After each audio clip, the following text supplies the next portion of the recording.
Bonjour. Après 50 répétitions avec le téléphone. Bon, on va y arriver aujourd'hui. Oui, je pense.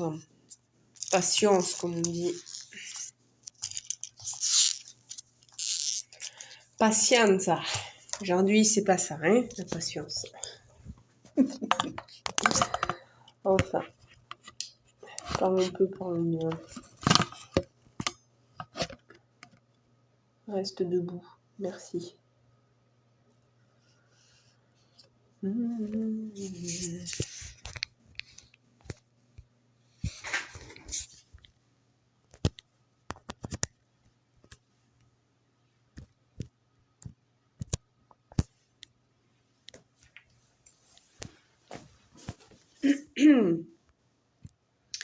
Bon, on va y arriver aujourd'hui. C'est pas le jour. Bon.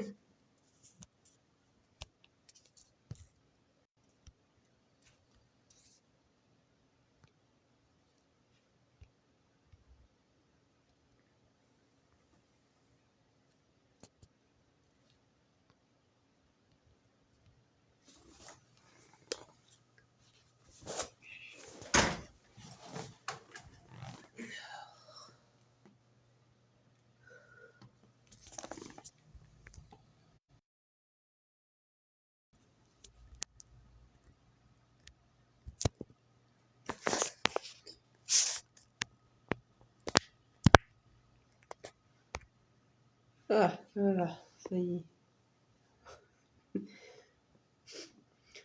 Oui, Au bout de la 6e fois, on est bon, hein, je crois.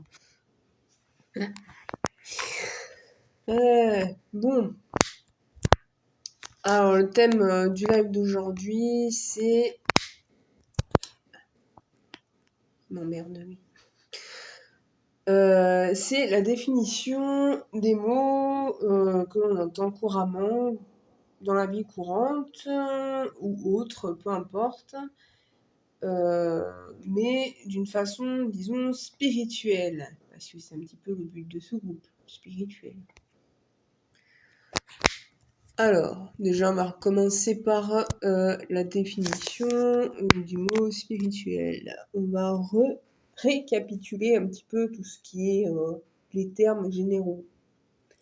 Alors, spirituel, c'est vraiment tout le système qui existe dans notre vie actuelle, notre incarnation ici, tout ce qui se passe autour de nous, ce qu'on ressent sur notre corps, les énergies qui sont tout autour, avec les relations sociales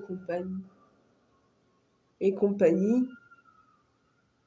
Oui, et compagnie, c'est ce qui fait partie du monde spirituel. Et dans le monde spirituel, il y a aussi ce qu'on ne perçoit pas, on va dire, entre guillemets, à l'œil nu. Donc tout ce qui est énergie, les esprits, les entités, etc. Ce qui fait partie des phénomènes, disons, entre guillemets, paranormaux. C'est ce qui existe aussi dans le monde spirituel. Tout ce qui est spirituel, voilà, c'est la méditation, les prières, l'amour, les relations, etc. Alors, dans les définitions que j'ai pensées, moi, en tout cas, il y a, disons, le spirituel et ce qui est aussi les termes communs qu'on utilise tous les jours et que je vois sans cesse sur les réseaux sociaux, peu importe lequel, hein, et aussi dans la vie courante, tout ce que j'entends. Alors, il y a l'amitié, il y a l'amour. Alors, dans l'amour, il y a amour et amour inconditionnel. Alors ça, je vais mettre un point dessus aussi. Voilà, parce que ça, il faut mettre aussi les choses au carré, hein, pour que ça parte dans tous les sens. Il y a amour et amour inconditionnel, amitié, relations fusionnelles, les... Après, on va voir certaines certaines définitions que j'aimerais remettre aussi bien correctement pour bien situer les choses. Donc d'abord, je vais vous commencer par l'amitié, l'amour, on va faire la différence. Parce qu'il y a quand même une différence entre une amitié et l'amour en soi. L'amour, c'est deux personnes, mais qui éprouvent des sentiments très forts l'un et l'autre. L'amitié, ça peut être des sentiments très forts, mais il n'y aura pas, que ce soit contact physique ou on fait pas la même chose, disons, avec quelqu'un qui est amoureux et quelqu'un qui est en amitié. Enfin, normalement. Sauf si il y a ambiguïté, comme on dit. Mais en amitié, l'amitié, c'est on se confie tout, c'est plus des paroles, c'est de la confiance, on partage des choses, etc. Niveau spirituel, quand on est ami dans l'amitié au niveau spirituel, je veux dire vraiment qu'on est dans de bonnes énergies, pour pouvoir parler de choses et d'autres, se confier en tout, sans tabou et comment dire, sans malaise, etc. Après, je parle pas, je parle de façon objective, parce que j'ai mes propres opinions au niveau de l'amitié, qui est totalement différente de ce que je peux percevoir, disons, au niveau énergie, au-delà, etc., ce qui ont pu être dit, etc. C'est carrément différent. Voilà. Je ne parle pas personnellement, je parle de façon objective. N'oubliez jamais ça.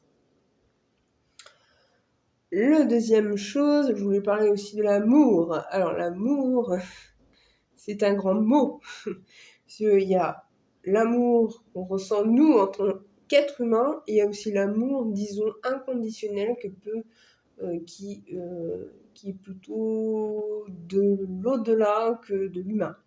Je vais vous expliquer pourquoi. L'amour, en tant qu'humain, on a tous les défauts qui vont avec.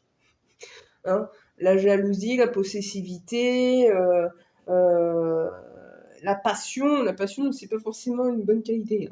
Hein. La passion, la possessivité, la luxure, l'envie, la jalousie, ça fait partie des défauts de l'humain et qui fait que l'amour n'est pas toujours sain avec l'humain. Et on a toujours tendance à juger l'autre, à critiquer l'autre. Ça aussi, c'est des termes que je vais après vous faire bien la différence entre une critique et un jugement. C'est ça aussi, c'est très important, niveau fluidité d'une conversation. Voilà. Donc, l'amour inconditionnel, c'est l'amour pour tous, peu importe qui est la personne. Je veux dire, si elle a une orientation sexuelle, si elle a un genre particulier, c'est le sexe qu'elle est, ses critiques, ses politiques, tout ce qui se passe dans sa vie, etc.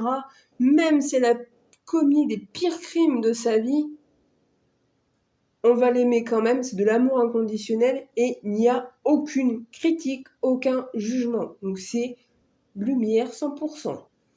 Voilà. Et l'humain est incapable, et quand je dis incapable, c'est incapable d'avoir de l'amour inconditionnel. Pourquoi? Parce que l'humain est imparfait. Il faut que ce soit des esprits qui sont assez élevés, donc des esprits supérieurs qui ne sont pas dans cette optique-là. Il n'y a aucun jugement ni critique. Et là, c'est vraiment dans l'amour inconditionnel. Voilà ce que c'est l'amour inconditionnel. Parce que quand on me parle de je suis amoureux ou amoureuse inconditionnellement d'une telle ou telle personne, non, vous vous mentez à vous-même, ce n'est pas de l'amour inconditionnel, c'est de l'amour. Point. Ça va pas plus loin. Comment différencie-t-on l'amour et l'amitié? Des fois, c'est compliqué au niveau des sentiments. Ça, c'est propre à chacun. Déjà, j'ai pas à dire oui, t'es amoureux ou c'est juste amical. J'ai rien à dire là-dessus parce que les sentiments sont très difficiles, surtout en tant qu'être humain. Il suffit de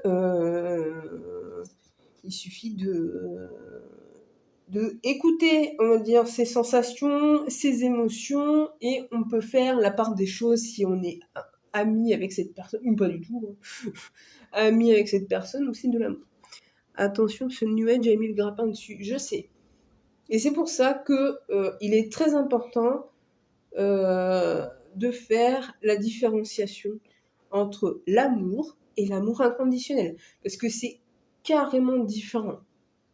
C'est incomparable. Voilà. Ce que je dis souvent aux personnes, je dis, vous dites que vous êtes amoureux inconditionnellement. Donc, pour vous, est-ce que vous allez juger une personne qui a commis des actes atroces? Si je vous parle de... commence par un V, ou de meurtre, ou de génocide, etc., etc., est-ce que vous allez éprouver un amour inconditionnel pour cette personne malgré ses actes? Je pense pas. Vous allez toujours juger l'acte et ce qu'elle a fait, etc., etc. Donc, ce n'est pas de l'amour inconditionnel, c'est de l'amour. Voilà. Déjà, on a remis les points sur les i sur ces termes. Donc là, j'ai fait la différenciation entre amitié et amour. Je pense qu'après, je dirais Google est mon ami. Monsieur Robert est mon ami, hein, pour faire les très bonnes définitions en tant qu'humain. Voilà.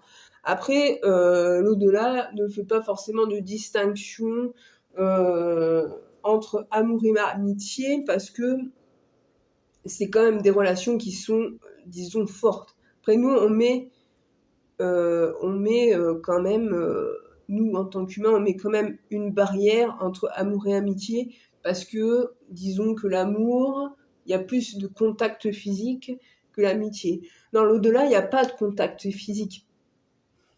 C'est plus des frères et sœurs, disons spirituels, c'est plus des liens familiaux, mais il n'y a pas vraiment de lien, disons,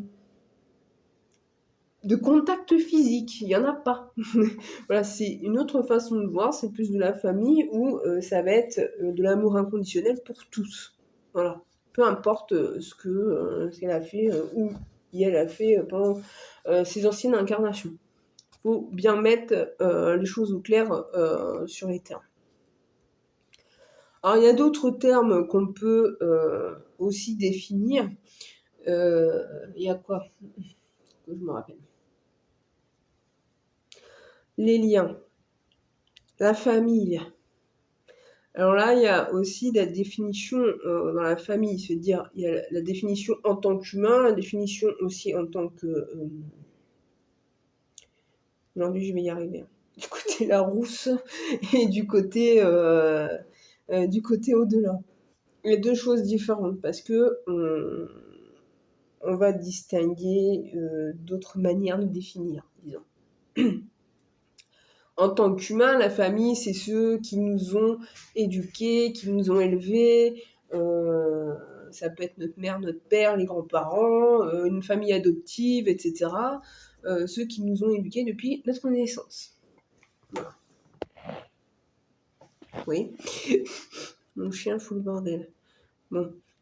Mais de l'autre côté, la famille tient non seulement à la famille de l'incarnation quand la personne est décédée, mais aussi des autres incarnations. Ça inclut aussi le guide spirituel. Ça a énormément de monde, entre guillemets, qui contient la famille.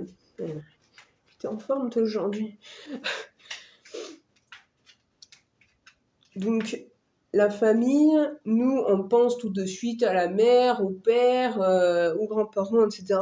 Mais on oublie aussi notre famille aussi spirituelle, c'est-à-dire ceux qui nous ont connus depuis des lustres, au nombre de nos incarnations, et qui nous ont toujours suivis, etc. Et parfois même ceux qui sont réincarnés. Ouais.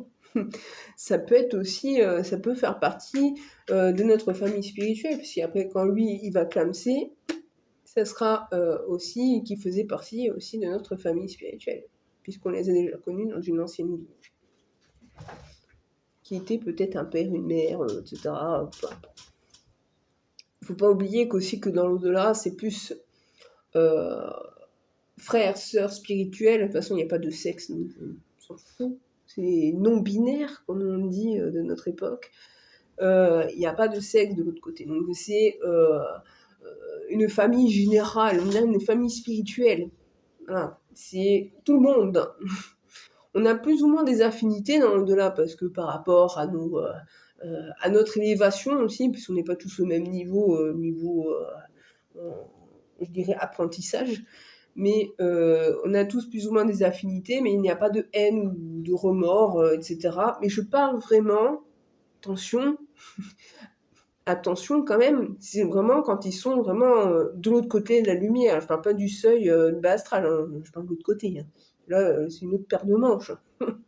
Mais ceux qui sont plus dans la lumière, qui sont dans l'apprentissage et tout, là, ils sont plus dans l'amour inconditionnel de la famille spirituelle. Et là, tout le monde est frères et sœurs, quoi. C'est pas compliqué. Alors, il y a d'autres termes aussi à bien ancrer dans votre petit crâne. Je vais faire un dictionnaire spirituel hein, si ça continue. Alors, dans le ce que j'ai appelé dictionnaire spirituel, il y a tout ce qui est les capacités. Allez, un petit récapitulatif. Ça va faire une heure. Alors, dans les capacités, il y en a différentes. Et il y en a à foison. Ce n'est pas que une, deux ou trois qu'on peut entendre sans arrêt sur les réseaux sociaux, etc. Il y en a énormément. Surtout dans les capacités médiumniques. Alors là, c'est une grosse quantité. Ce qu'on connaît le plus, c'est la clairaudience, la clairvoyance, la clairsentience, la connaissance. Je vais dire ça comme ça parce que j'arrive pas à dire le terme. C'est, on va dire, les principaux qui puissent exister. Mais il y en a bien d'autres. Parce que on va définir les termes. Clairvoyance, c'est la capacité à voir.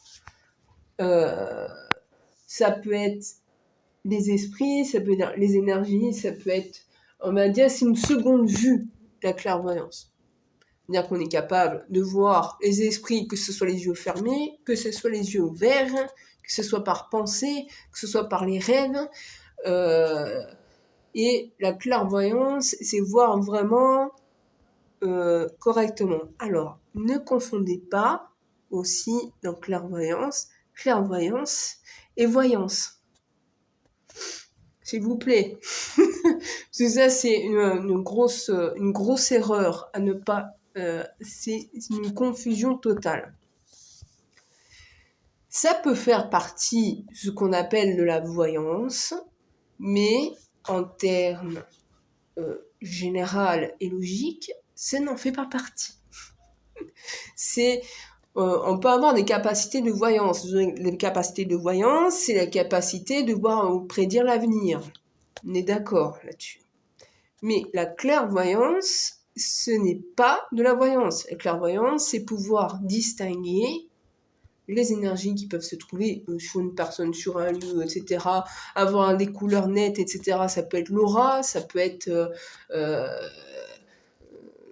au niveau du corps humain s'il y a des problèmes techniques. Ça peut être aussi voir correctement les esprits, etc. Là, c'est de la clairvoyance. Ce n'est pas de la voyance. La voyance, c'est la capacité de prédire l'avenir. Ou, après, j'aime pas tellement le terme voyance antérieure. Vous savez, oui, voilà, c'est l'invisible. En clair, c'est ça. La clairvoyance, c'est la capacité de voir l'invisible. Mais il en est en aucun cas. Ne confondez pas, je veux dire, la voyance et la clairvoyance. Parce que ça n'a rien à voir. Voilà, rien à voir. Pas du tout. On passe à la clairaudience. La clairaudience, c'est la capacité d'entendre. Audience, auditif, entendre, oreille. C'est je vous fais un petit peu de la mémotechnique. Voilà. Clairvoyance, voyance, voir, les yeux. Clairaudience, clair, audition, auditif, oreille. Voilà. C'est la capacité d'entendre des voix qui ne sont pas normalement perceptibles de notre corps humain. Voilà. Donc, ça veut dire des voix qui viennent de l'au-delà. Parfois, ce n'est pas l'au-delà. Ça peut être simplement des pensées très très fortes de certaines personnes et on pense que c'est au-delà. Ça peut être très complexe d'ailleurs là-dessus. Clairaudience, clairvoyance, clairsentience. Bah évidemment. Et un aveugle peut être clairvoyant. Eh oui. C'est pas parce qu'on a perdu un sens qu'on n'est pas capable d'avoir des capacités.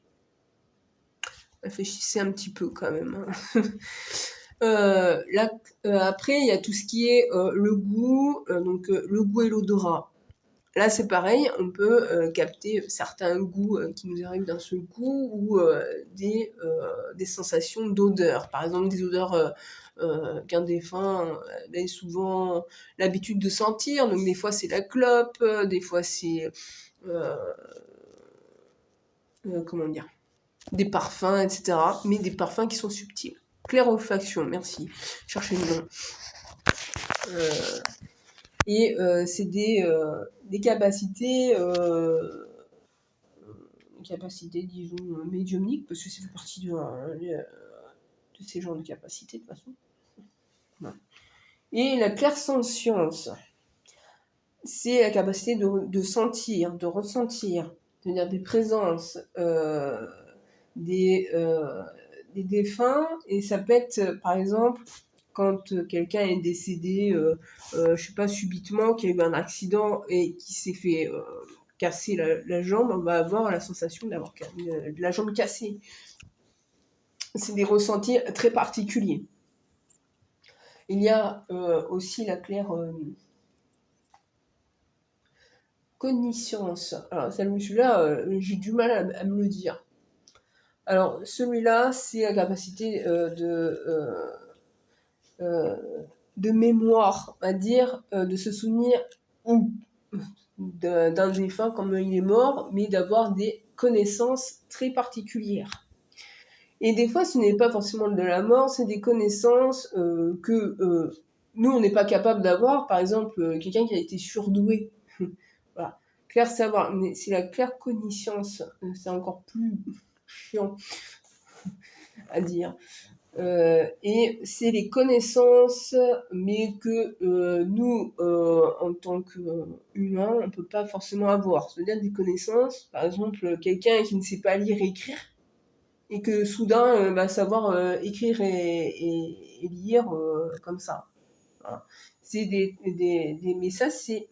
Faut pas oublier que ces genres de capacités, tout le monde n'a pas toutes les capacités. Hein. On a tous on va dire une prédomination entre guillemets d'excellence. J'aime pas ce terme, mais bon, c'est pas grave.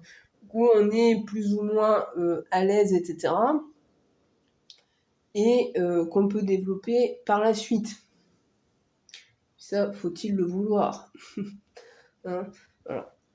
Alors, après avoir dit toutes les capacités voilà, qui peuvent exister, parce qu'il y en a encore plus, hein. Si je pars dans la médiumnité telle qu'elle, alors là, il y en a encore beaucoup plus. Hein. Il y a la période de transe, les périodes la transe médiumnique, il y a les... j'y arrive plus. Tout ce qui est transmédiumnique, la psychographie, après dans la psychographie, il y a semi-psychographie, psychographie non contrôlée, contrôlée, enfin, etc., etc., etc. Il y en a énormément. Là, je vous invite à bien regarder énormément de ne regardez pas des sites, disons, New Age, hein. Consultez des livres qui sont, disons, bien référencés dans ce domaine, hein. Il y a les médiums écrivains, les médiums semi-écrivains, les médiums qui connaissent, qui deviennent super intelligents d'un coup, les médiums peintres. C'est Alors quand on me dit mais de quel genre de médium je suis, même moi je le sais pas totalement, hein, pourtant ça fait des années que je suis dedans, mais il existe facile une centaine, si je dis pas de conneries, une bonne centaine de capacités médiumniques. Ouais, mal barré hein, pour savoir. Hein. Et puis on a, ça peut être de façon, disons, temporaire, hein, comme ça peut être des capacités qui peuvent être tout le temps. Voilà. Il y a des fois, il y a des capacités qui arrivent, entre guillemets, qu'on a connaissance, voilà, surtout, mais qui sont là pour un laps de temps, c'est pour nous faire prendre conscience qu'il y a certaines choses qu'on pourrait améliorer, ou apprendre, ou s'entraîner sur quelque chose, prendre conscience des dangers, etc., etc. Ce n'est jamais pour rien qu'il y a des capacités qui arrivent d'un seul coup. Parfois, on sait, ça peut faire peur, etc. C'est généralement pas pour rien. Voilà. Faut jamais oublier que, on va dire, ceux qui nous entourent, selon aussi nos propres personnalités, les défauts, les qualités, surtout les défauts. L'au-delà aime énormément les défauts, joue beaucoup sur nos défauts et qui fait que va nous entraîner sur certaines capacités qui va parfois être chiant. Faut pas dire, hein, voilà, c'est pas le monde des bisounours, la médiumnité, c'est loin d'être le monde des bisounours. C'est même très chiant au quotidien. Voilà. Il n'y a pas d'autre terme. Là, je vais me faire taper sur le doigt hein, quand je dis ça, mais c'est la réalité.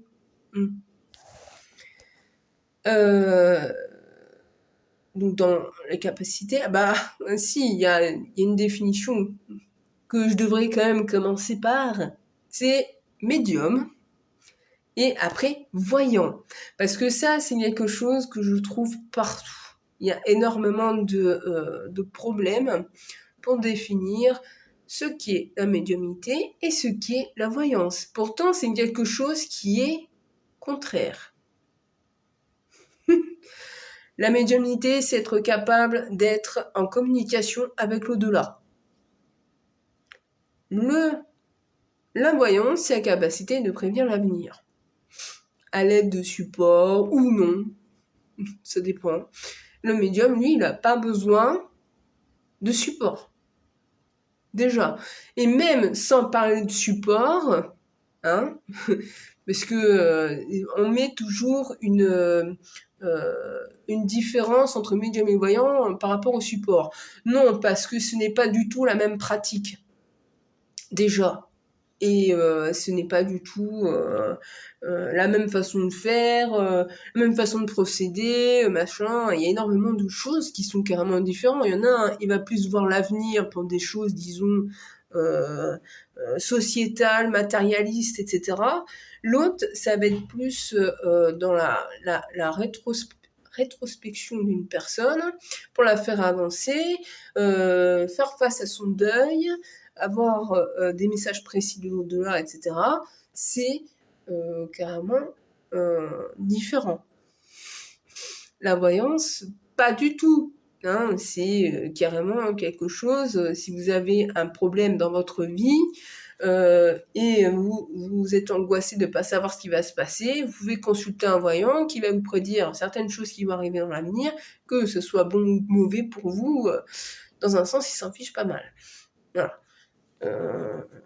Médium, lui, il est pour le ressenti et pour vous faire évoluer, mais dans le bon sens du terme.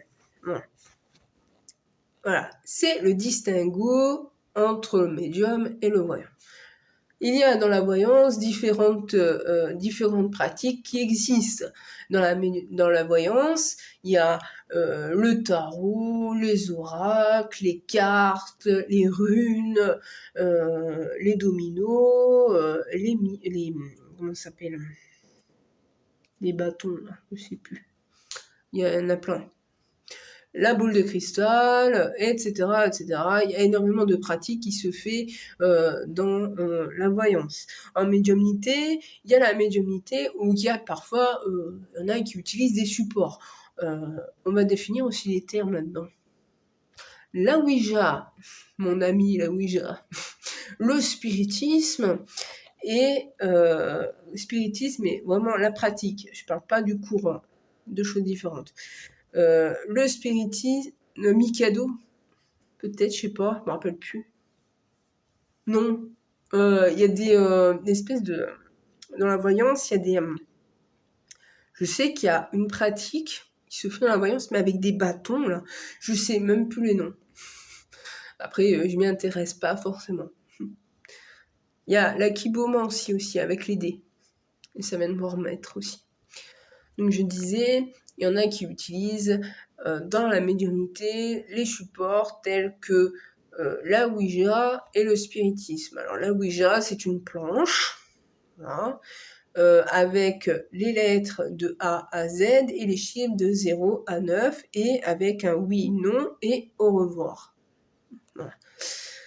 Vous avez l'espèce de, comment on appelle ça, le curseur, là, vous mettez à plusieurs ou seul.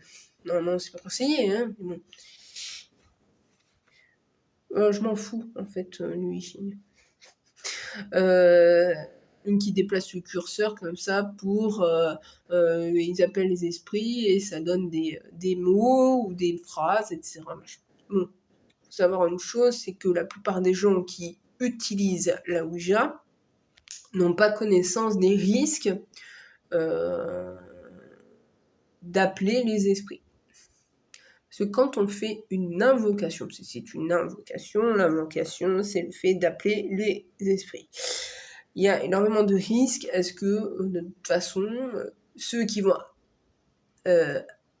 comprendre votre appel, ce sont les 3/4 du temps des esprits du bas astral, qui sont vraiment très contents de faire partie de votre séance et qui vont vous embêter sur divers problèmes, hein. Ça peut être des poursuites, hein, ils peuvent vous poursuivre, hein.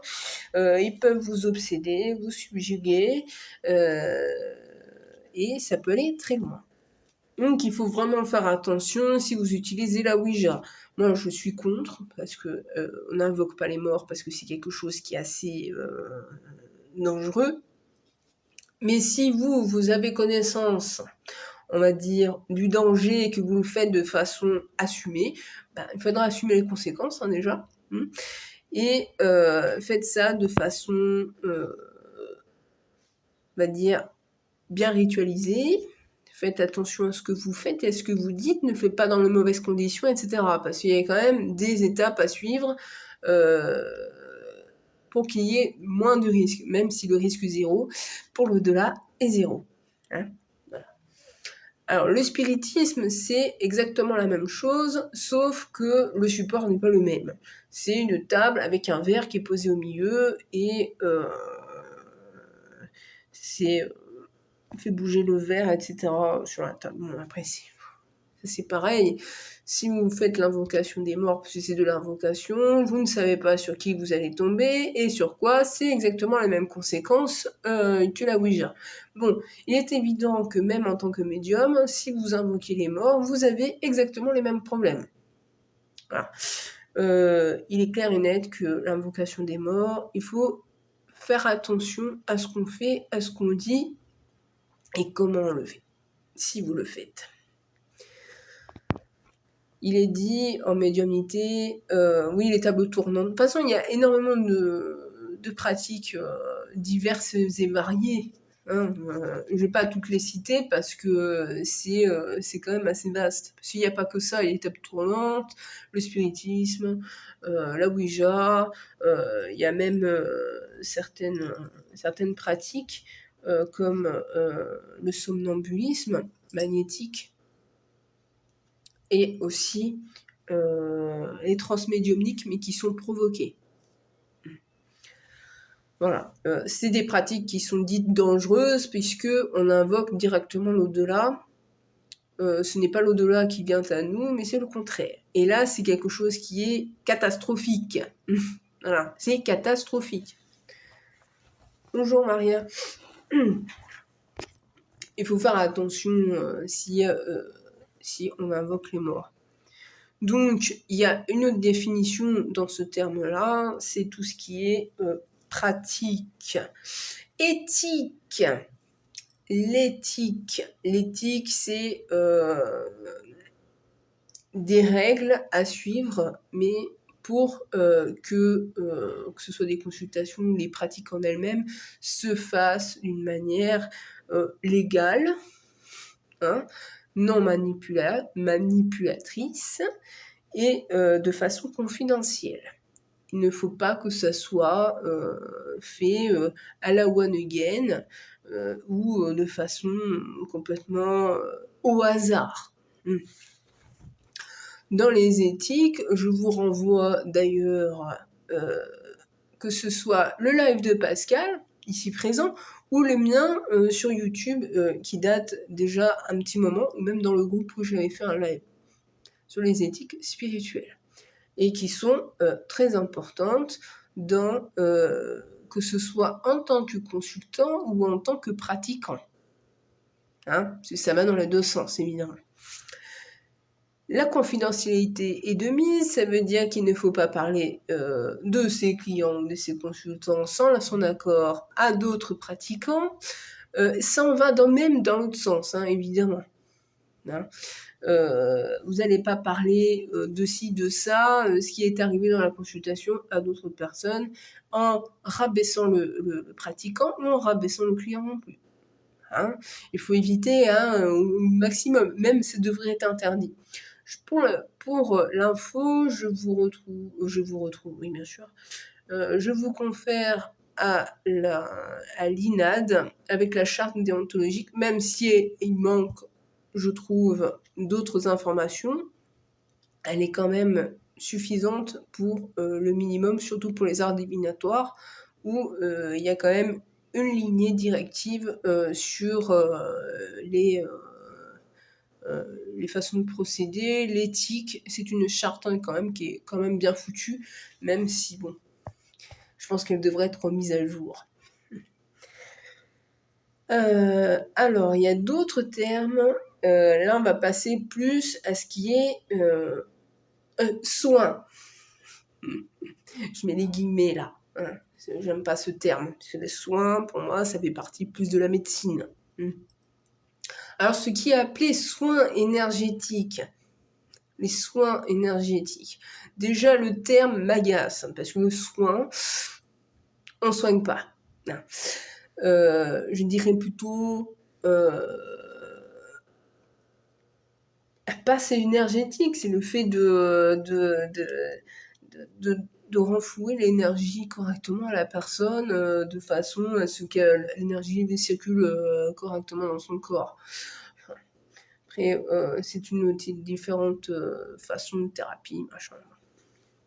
Je n'aime pas ce terme. Il y a dans les soins, il y a tout ce qui est passe magnétique, passe semi-magnétique, passe spirituel, passe médiumnique. Il y a énormément de procédés pour alléger les personnes, pour amener la personne à la guérison. Je vais dire ça comme ça. Et en aucun cas, c'est un substitut à la médecine conventionnelle, ça veut dire votre médecin généraliste, médecin spécialiste, etc. Hein, faut bien vous le mettre ça dans le crâne. Parce que ça, je le vois très fréquent, ou que beaucoup se permettent limite de déposer un diagnostic et de vous faire le soin. Non, c'est interdit. Déjà à niveau légal, mais aussi spirituel. Hein. C'est vraiment interdit. Les passes magnétiques, c'est le fait d'apposer ses mains sur la personne pour amener la personne à la guérison. Il y a dans le magnétisme, il y a le souffle aussi, il y a le toucher, il y a même la parole, qui peuvent être aussi, bon, c'est pas tout le monde, hein, il y a quand même des capacités où que c'est plus ou moins rare hein, aussi. Hein. Il y a des personnes qui arrivent quand même à soulager des personnes rien qu'avec la parole, donc ça va être le toucher, la respiration, etc. Donc ça c'est très souvent pour les animaux d'ailleurs, le toucher et le souffle. Il y a aussi ce qu'on appelle les passes spirituelles, donc là c'est et semi-spirituelles. Il y en a c'est plus l'au-delà qui va être le complément pour amener la guérison de la personne. Évidemment qu'il faut un diplôme. Déjà, médecine, il faut avoir des années d'études. Hein. C'est pas parce que toi, t'es un mec lambda qui vient de je sais pas où, qui a même pas de diplôme de médecine, dit moi je suis médium, bah, je te dis que t'es ci, t'es ça, et je te fais un diagnostic. Non, c'est pas légal du tout. Hein. Tu connais en rien la médecine, y a pas à poser un diagnostic. Ça, c'est la médecine de poser un diagnostic. Ce n'est personne d'autre.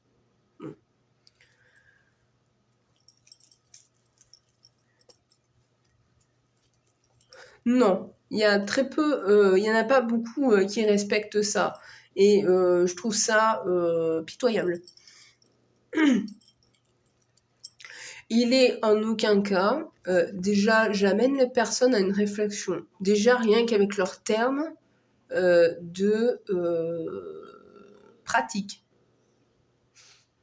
Évitez les termes tels que soin. Non. Non et non et non. Soin, ça veut dire soigner, ça veut dire médecine. Ne mettez pas ce terme. Voilà. Il existe des autres termes qui sont plus spécifiques dans le domaine de l'énergétique. Ce n'est pas du soin. Donc déjà, je vous emmène à la réflexion de trouver un autre terme. Parce que ça, c'est pas moi qui le dis, hein, c'est aussi l'État. C'est-à-dire que si l'État se met dans le système, disons, spirituel, il s'y intéresse, parce qu'il a déjà commencé, hein, donc je serais vous, je me méfierais. Si il voit que dans votre pratique, il écrit soins énergétiques, il va vous mettre le grappin dessus. S'il va me dire de quel droit vous permettez de soigner les gens. Est-ce que vous êtes médecin? Je veux voir votre diplôme de médecin. Voilà.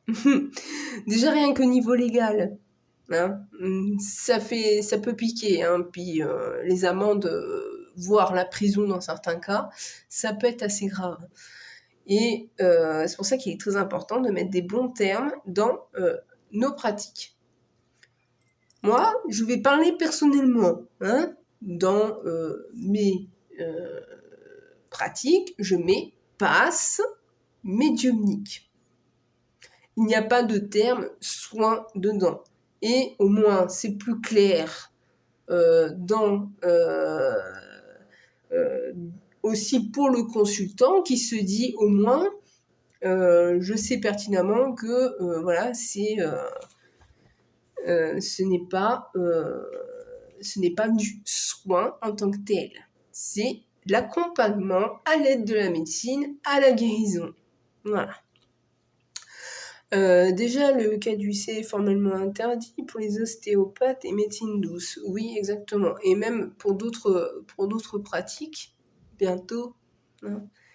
C'est pareil, je vais me faire taper sur les doigts, mais les sophrologues, les pseudo-hypnothérapeutes, etc., c'est pareil. Il n'y aura pas de caducée, etc. Non. Il n'y a que ceux qui ont eu le diplôme de médecin qui peuvent se permettre de faire des diagnostics et des soins adaptés au diagnostic. Et rappelez-vous d'une chose aussi, c'est que si vous soignez, hein, que si jamais il y a des complications suite à ce qui a été ce qui devait être en diagnostic, si plus tard il va y avoir un médecin, hein, c'est vous qui prenez, hein, ça va pas que le médecin. Oui. Il y a beaucoup de choses où ça va piquer.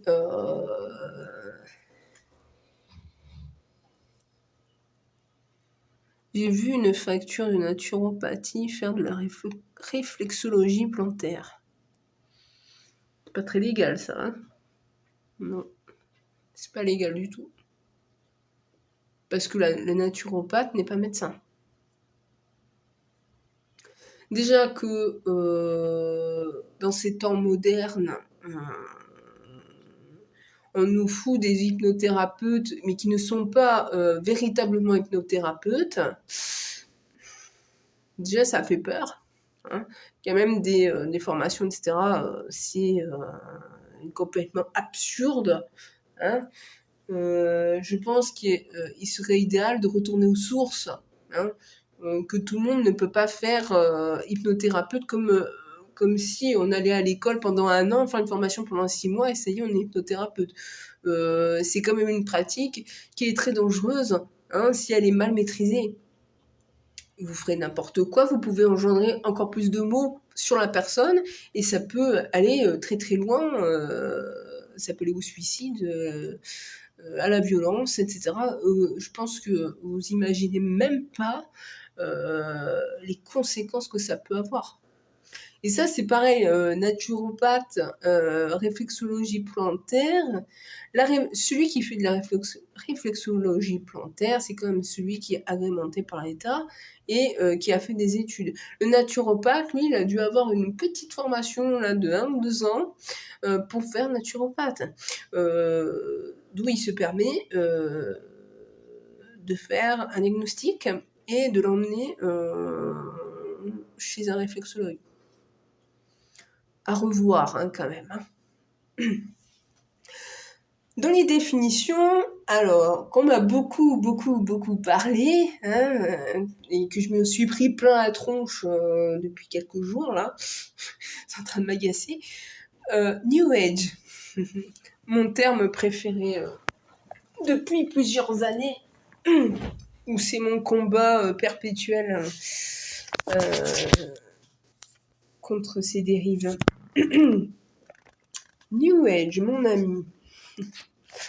Alors, le New Age, il faut savoir qu'il est apparu dans les années 1990, par ici, même un peu plus tard, véritablement en Europe, il a apparu dans les années 2000. Mais il est apparu bien avant aux États-Unis en 1997, je crois, un truc comme ça. Un peu avant.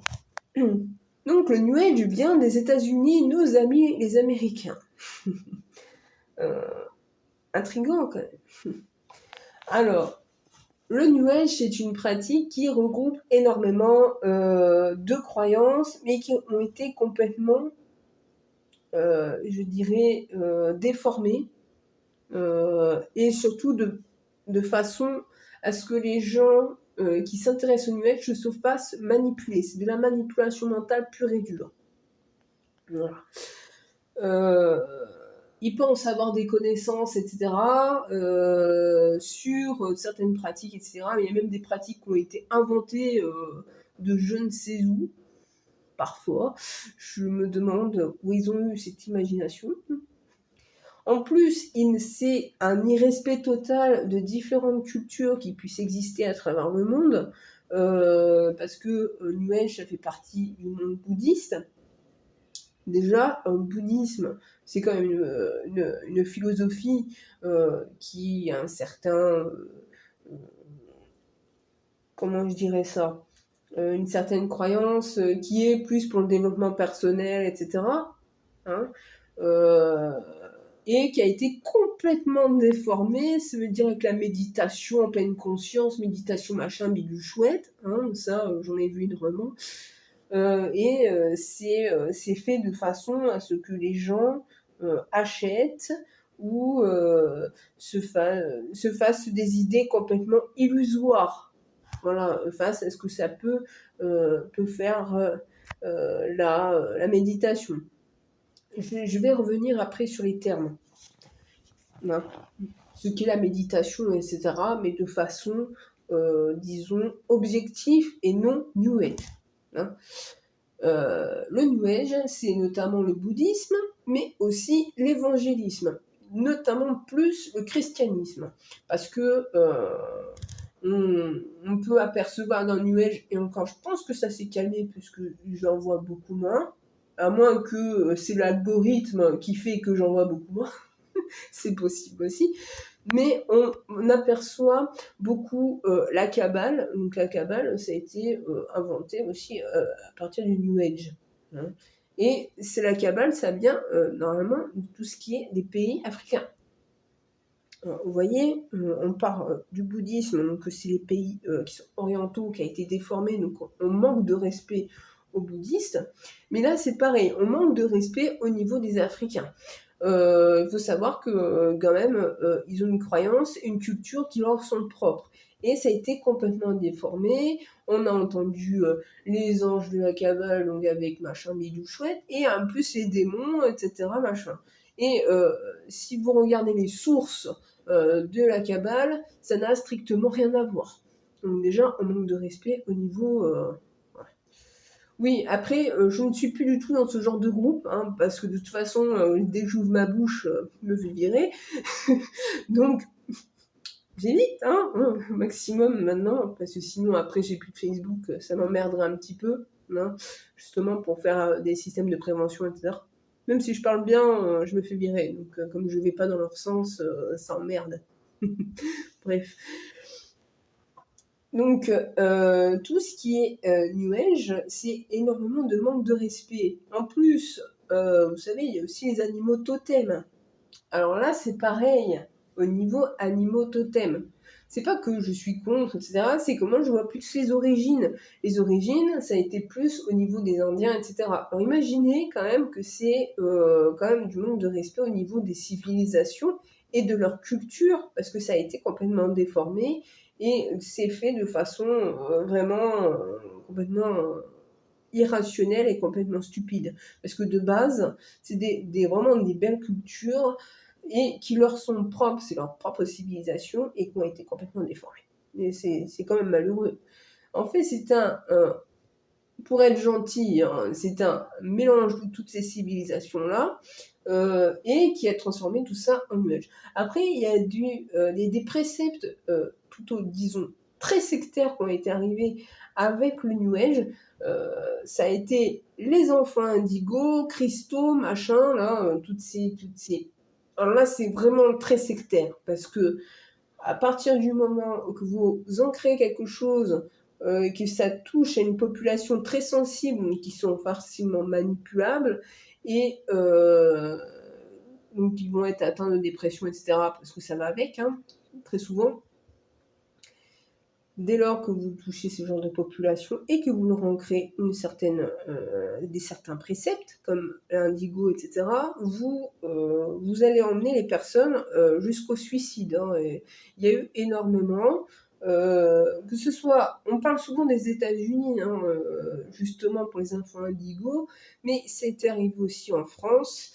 Il y a eu un mec, je ne me rappelle même plus du nom, tellement que bon, c'est même passé au-dessus, mais je sais qu'en France, il y a eu un type, il a mis ce précepte-là au niveau des enfants indigos, et que ça a créé d'énormément de troubles entre les familles et les enfants, qui a amené des suicides autant chez les enfants que chez les parents. Voilà. Il faut quand même vous remettre en question sur ce que vous dites comme précepte. Voilà. À partir du moment que vous manipulez les gens comme ça, là, ça devient vraiment sectaire. Dans le New Age, tout n'est pas sectaire, je suis d'accord. Mais si vous idéalisez le New Age, ça finit en secte. c'est du sectaire. Parce que la plupart du temps, vous prenez pour des gourous. Hein. Vous pensez que c'est quelque chose d'idéaliste, bisounours, etc. Mais en mettant ce genre de préceptes, ça emmène les gens dans une certaine culpabilisation, une certaine où ils se voilent la face, etc., sur la réalité des choses, et ça les emmène au fin fond du gouffre, pour pas dire autre chose. Oublie pas les flammes jumelles. Oui, alors là, les flammes jumelles, n'en parlons pas, hein, parce que les flammes jumelles, puis ça, je crois que c'est, avec les enfants indigos, c'est un des pires systèmes qui puisse exister dans le New Age. Les flammes jumelles, c'est juste une explication, disons, très dangereuse d'un couple où très souvent, l'homme, très souvent d'ailleurs, l'homme ou la femme, ce sont des pervers narcissiques. Ce sont des gens violents, etc. Et limite, on les innocente par rapport à ce qu'ils ont fait. Non, non, t'inquiète pas, c'est ta flamme jumelle. Bref, c'est juste pour dire, je trouve pas le terme, pour innocenter les personnes violentes.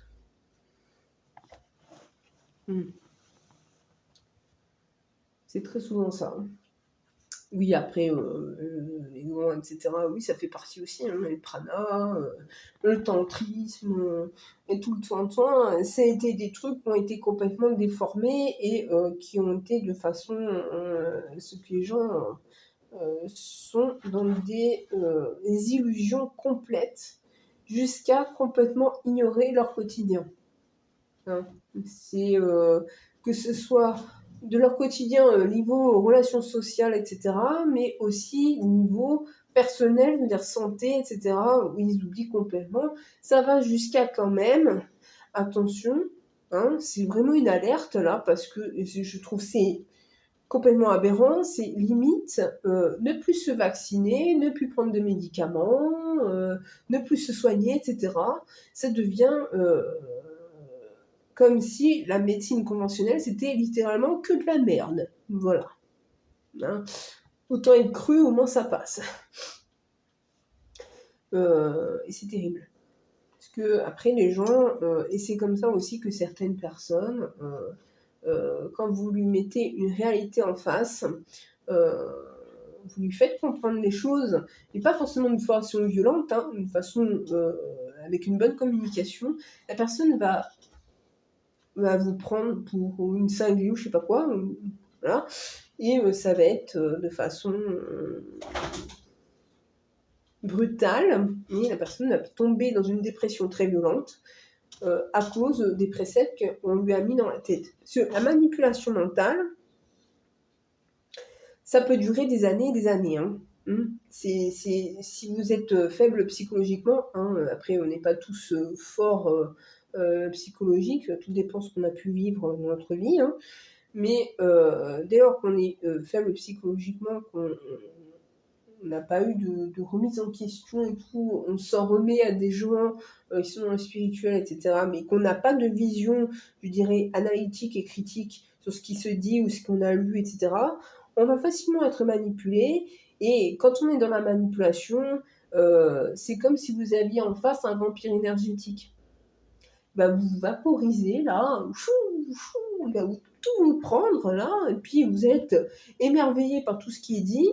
Et dès lors qu'un jour vous allez ouvrir les yeux, ouvrir votre conscience sur ce qui est réellement, vous allez tomber dans une dépression tellement forte que ça peut aller soit la folie, hein, soit une dépression très mortelle, hein, ou carrément suicide, malheureusement.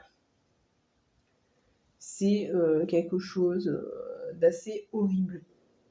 Et le problème, c'est que pour faire prendre conscience aux gens que c'est quelque chose de vraiment dangereux, c'est compliqué. Très compliqué. Même s'il y a une ouverture de conscience quand même, il y a quand même des gens qui se sont sortis du New Age. Hein, c'est quand même bien. Il n'y en a pas beaucoup, mais il y en a. C'est déjà une progression. Courage. Mais il n'est en aucun cas, quand je dis New Age, c'est pas toutes les pratiques qui puissent exister, hein. C'est pas ce que je dis. C'est simplement au niveau manipulation, il y a quand même gros dans le New Age.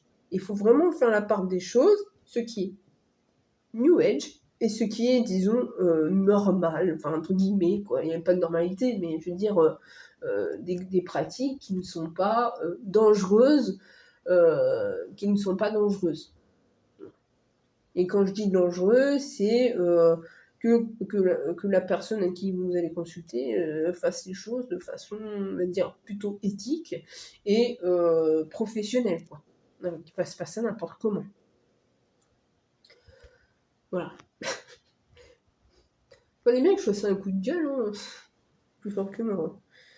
Et alors là, c'est vraiment tout New Age. Après, il y a énormément de choses dans le New Age, hein, et même je dirais qu'il y a beaucoup de problématiques dans ce domaine. Et ça amène des gens dans des tourbillons émotionnels assez intenses et très négatifs. Et quand il faut redescendre sur Terre, ça fait très mal. Donc là, c'était New Age. Après, il y a différentes définitions. Alors, méditation. Quand tu nous tiens. J'en ai déjà parlé, hein, mais je vais en reparler parce que j'aime bien rabâcher, comme ça rentre dans vos têtes. Méditation. La méditation, c'est le fait de s'être ancré en soi, en soi-même, pour pouvoir ressentir ses émotions, s'analyser, hein, en clair, se remettre en question, que ce soit notre vie au quotidien, au niveau spirituel, etc., peu importe.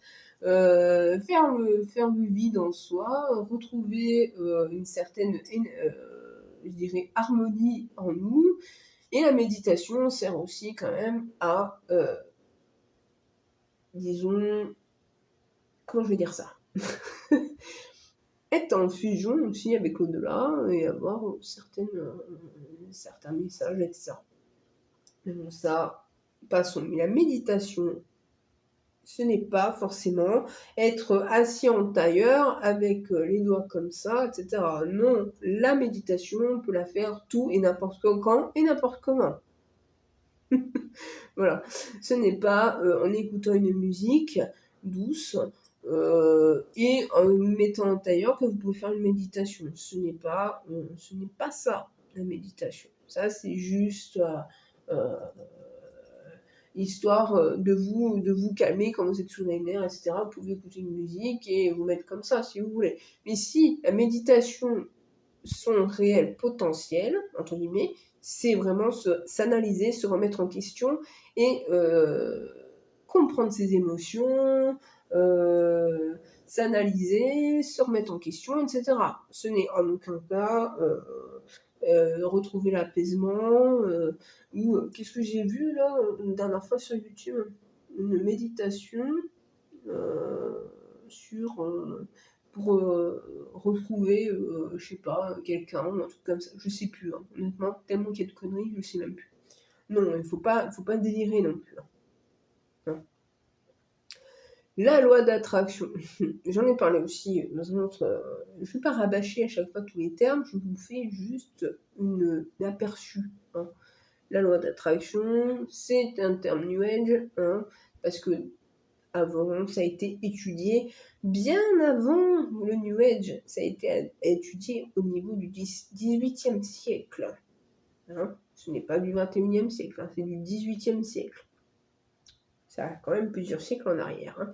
C'est M. Coué qui a mis en place, qui a évalué scientifiquement parlant le fait, et ça s'appelait avant la loi de cause à effet, et non pas la loi d'attraction. Ce n'est pas avec... il a même analysé aussi le placebo, etc.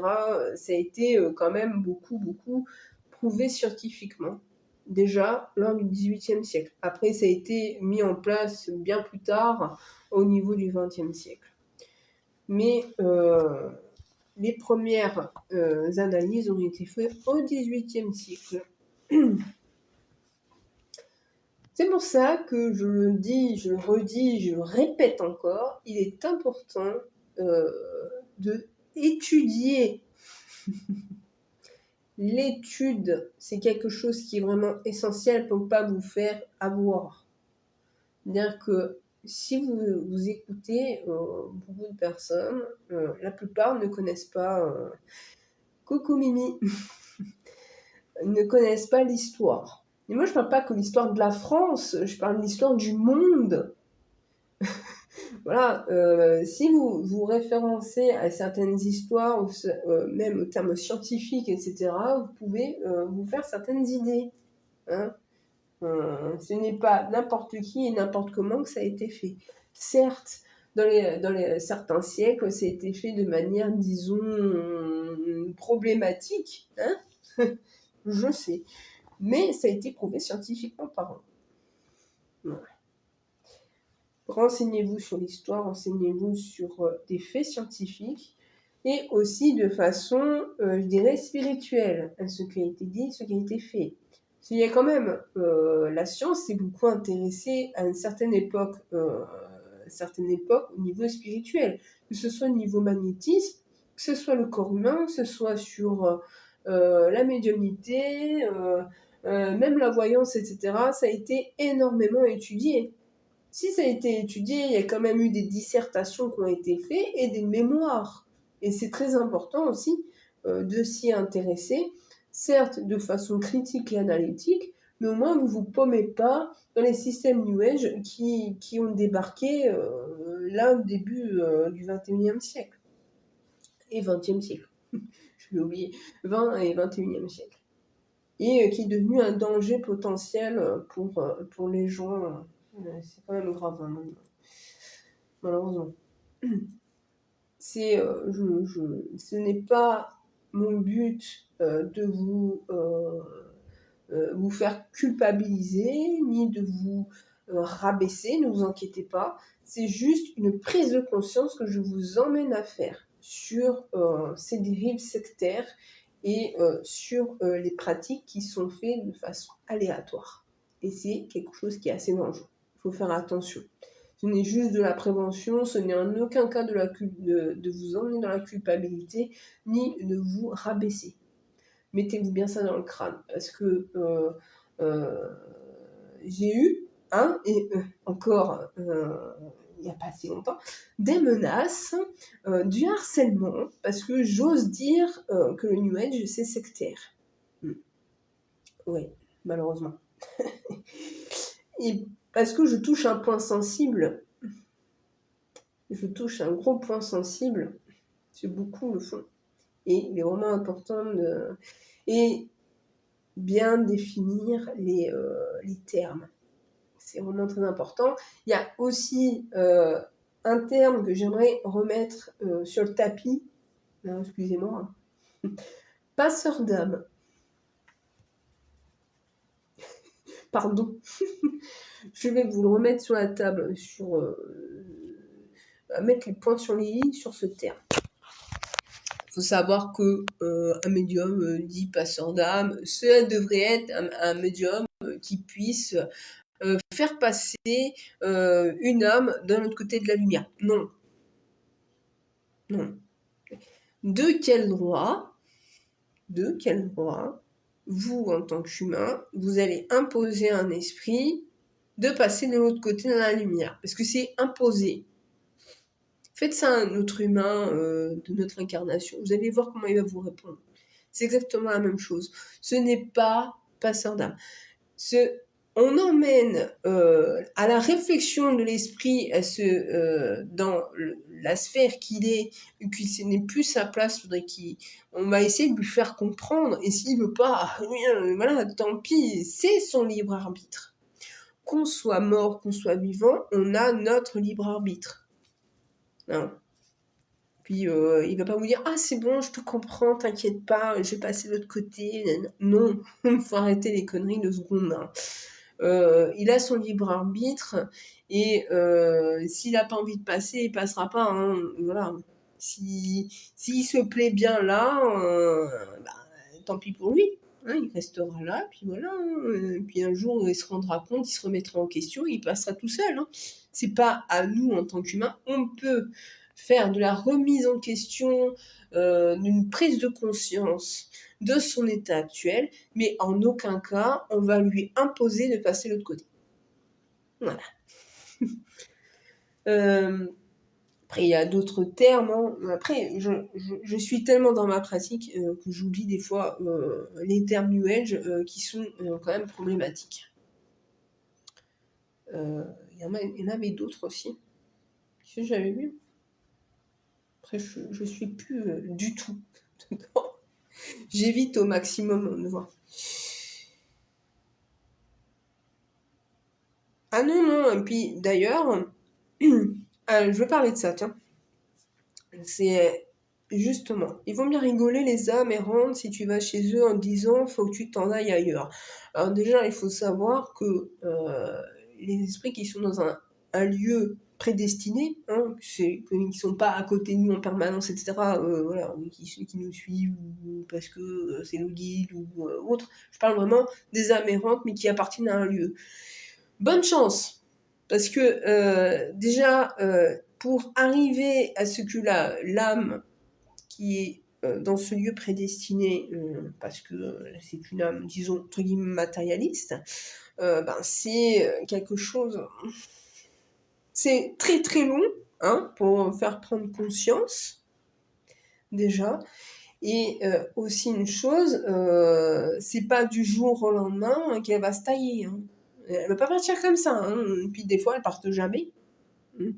Sauf si on est vraiment dans la discussion, etc., que c'est vraiment dangereux pour l'humain, etc. Parce que dans certains cas, ça peut être dangereux, surtout quand la personne a des capacités qui dites assez bien évoluées pour l'humain qui est médium. Voilà. Si elle fait partie du lieu, on va dire en cohabitation avec l'âme, ça peut être assez dangereux. Donc là, on peut intervenir pour l'aider, etc. Mais bon, ça prend énormément de temps, ce n'est pas en 1 ou 2 jours. Tu vas pas lui dire bonjour. Tu peux t'en aller, mais te regarder, je t'explique pas, hein. Me dire non, non, non, c'est pas possible. Il y a les cercles de femmes et les féminins sacrés aussi. Ah bah oui, masculin et féminin sacré. En plus, c'est des termes qui sont complètement, disons, stupides. C'est comme tous les dérives en tant qu'humains qui existent. Ça veut dire les racistes, les homophobes, etc. C'est quelque chose qui est complètement ridicule quand on connaît le domaine spirituel. Et là, le féminin et le masculin sacré, c'est complètement stupide aussi. Pourquoi? Parce que déjà, on a eu plusieurs incarnations, hein, qu'on était soit homme, soit femme, etc. Donc forcément, on est un côté homme et un côté femme. De notre nature, notre vraie nature, on est, disons, avec les termes d'aujourd'hui, on est non-binaire. C'est-à-dire qu'on n'a aucun genre, aucun sexe. On n'est ni homme ni femme. Donc, pourquoi mettre du masculin et du féminin? C'est complètement stupide. C'est comme l'homophobie, le racisme, etc. Ce qui est complètement ridicule. Il y a énormément de choses, comme ce qu'on appelle couramment aussi la magie. Donc là, c'est pareil, je vais me faire taper sur les doigts. La magie, donc la sorcellerie. La sorcellerie existe, hein, mais la façon New Age qui existe est vraiment ridicule. Parce que les procédés, les façons de faire, etc., sont complètement aberrantes. C'est juste de la manipulation. Je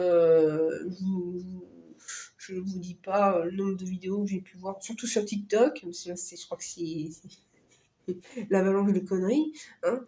Mais quand c'est fait méthodiquement, qu'il y a des rituels qui sont particuliers, etc., que c'est fait de façon, disons, non problématique, mais face à des différentes cultures, etc.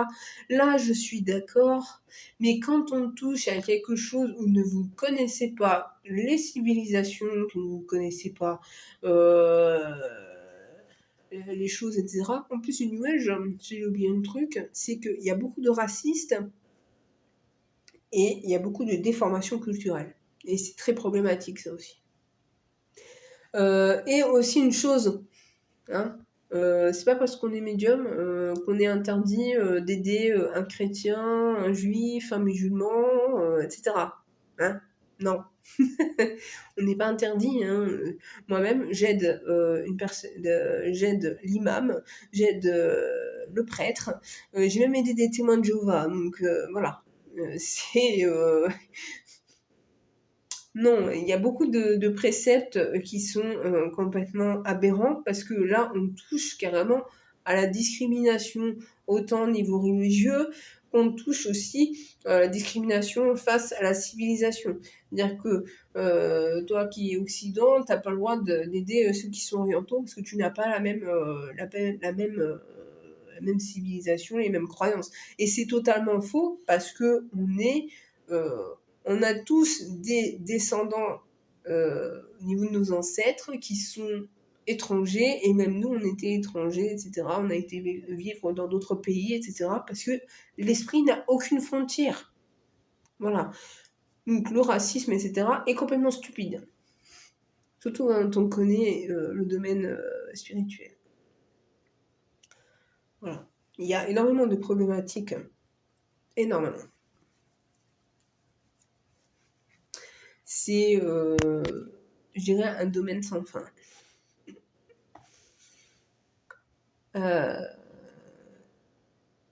Donc le féminin, le masculin sacré, ça c'est pareil, c'est complètement stupide.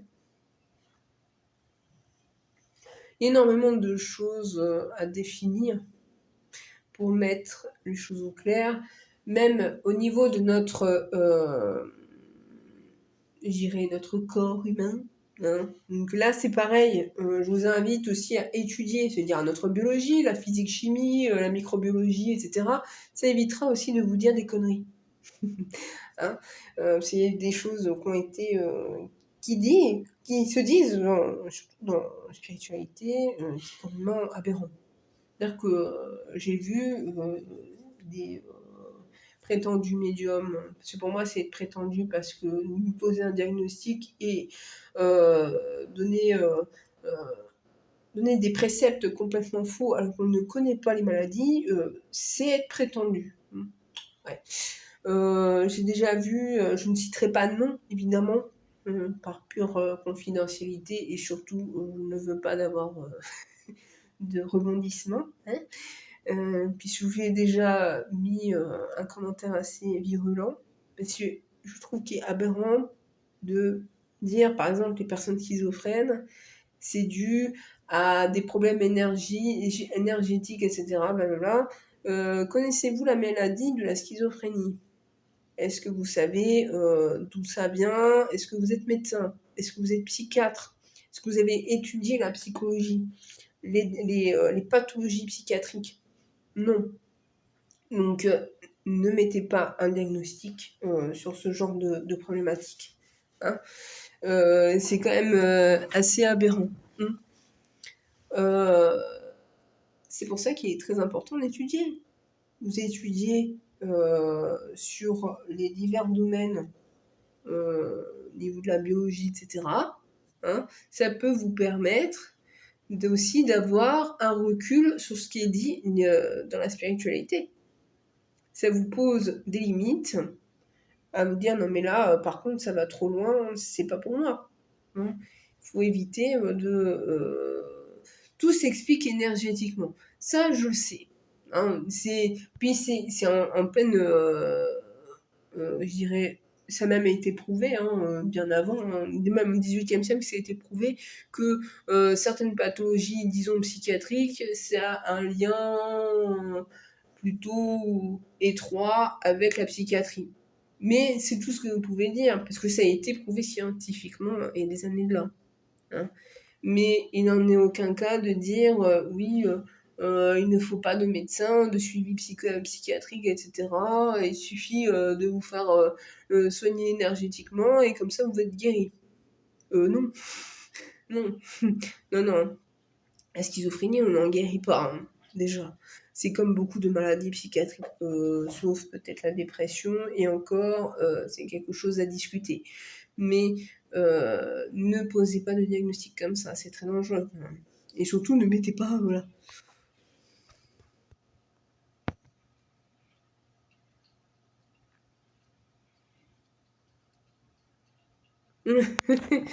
Oui, oui, mais c'est ça, parce qu'il y a il y a énormément de préceptes, qui se disent, mais qui n'ont aucun sens. Disons de façon d'analyse, quand on analyse les phrases et ce qui est dit, c'est complètement hors sujet, dépassé, complètement illusoire. Et dès lors que vous étudiez dans tous les domaines, donc quand je dis tous les domaines, c'est tous les domaines. Même analyser aussi les comportements, analyser tout. Vous allez voir, vous n'allez plus vous faire avoir, la manipulation mentale ne pourra plus se faire. Et moins il y a de manipulation mentale, moins le nuage va prendre de sa place et finira par disparaître. Mais ça, c'est une prise de conscience, hein. C'est pas autre chose, hein. Étudier, faites que ça, étudier. Moi, je passe mon temps à étudier. Vraiment. Tous les jours, je me mets un objectif en tête. Je me dis aujourd'hui, je vais revoir un peu, je vais comprendre. Tiens, par exemple, l'obsession. J'ai eu plusieurs mois que j'ai analysé l'obsession. Je l'ai connu moi, déjà. Et puis j'ai eu affaire à des consultants qui étaient pris par l'obsession. Donc, j'ai fait beaucoup d'analyses, etc. J'ai fait des recherches, j'ai fait des analyses aussi psychiatriques et compagnie. J'ai regardé des mémoires, des dissertations, etc. de plusieurs personnes. Et après, je me suis fait une conclusion et ma propre critique. Si vous faites de façon, disons, intelligente et de façon ouverte, autant ouverte d'esprit, mais aussi pas trop, hein, pour pas trop être perché, disons, que vous faites de façon analytique, vous allez vous rendre compte qu'il y a énormément de préceptes qui ont été dits dans le spirituel qui n'ont aucun sens. Après, on va me dire, oui, mais les chercheurs, les scientifiques, ils sont trop matérialistes, nanani, nanana. Oui, certes, mais faut pas oublier que les scientifiques et les chercheurs ont eu quand même des années et des années et des années d'études. Hein. C'est pas quelqu'un qui a eu bac je sais pas, scientifique, qui va pouvoir être scientifique. Vous voyez ce que je veux dire? C'est quand même une vingtaine, pratiquement 10 ou 15 ans d'études. Hein. On parle vraiment d'études vraiment très supérieures. Donc, c'est des gens qui sont... Ça a bugué. Ce n'est pas des gens lambda qui puissent être scientifiques. Voilà. Et même les chercheurs, etc., que ce soit dans les maladies, etc. Comme j'ai beaucoup entendu dire sur le Covid, sur le sida, au secours.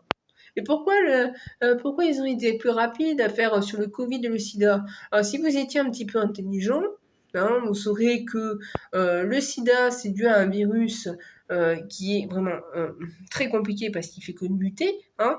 Il y a quand même des médicaments qui sont là. Hein, quand quelqu'un qui est séropositif, il peut être soigné. Hein, et qui peut ne plus transmettre la maladie et qui peut plus vivre bien plus longtemps. Le Covid, c'est quand même un virus, certes, qui peut muter, mais qui est plus facile à soigner. Hein, voilà. C'est pour ça qu'ils ont mis en place beaucoup plus facilement le virus.